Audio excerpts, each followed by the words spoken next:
O laço ajustado no pescoço da classe artística por Costa e Silva seria mais apertado por Emílio Garrastazu Médici, que deixaria o posto com uma ficha corrida de exílios, prisões, mortes, torturas e desaparecimentos.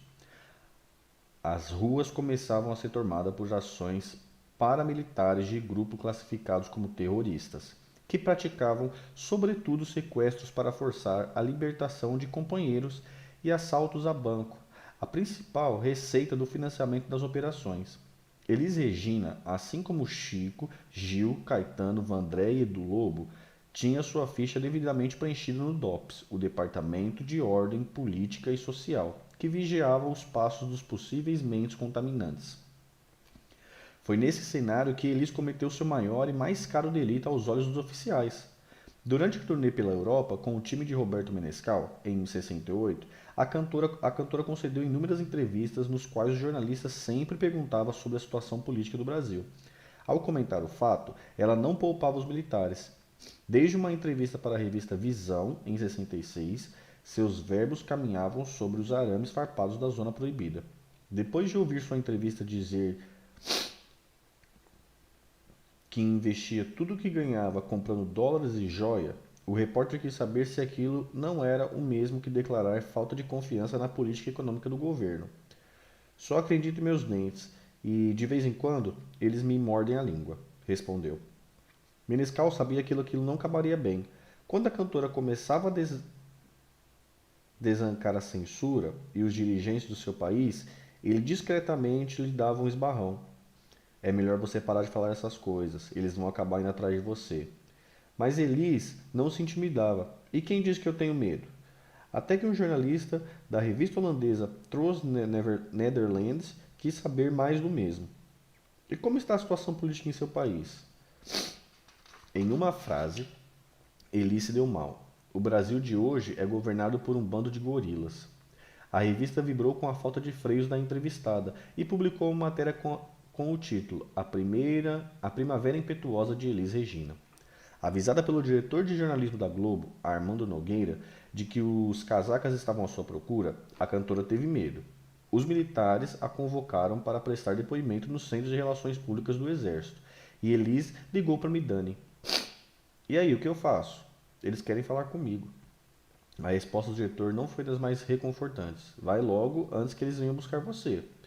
A cantora entrou no CRPE de nuca fria e saiu de boca fechada. Só em 79 daria mais detalhes do encontro.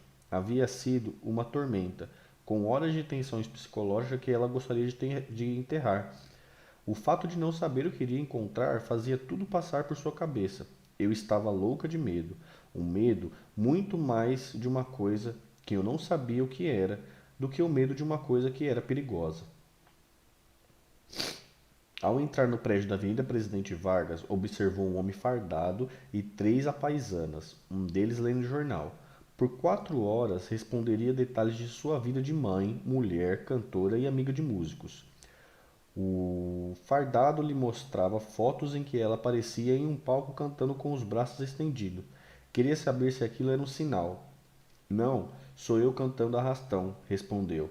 Antes de deixarem ele sair, os homens fizeram duas sugestões: que não cantasse mais Black is Beautiful, nem Upa Neguinho, e que não comentassem com ninguém o que havia se passado ali.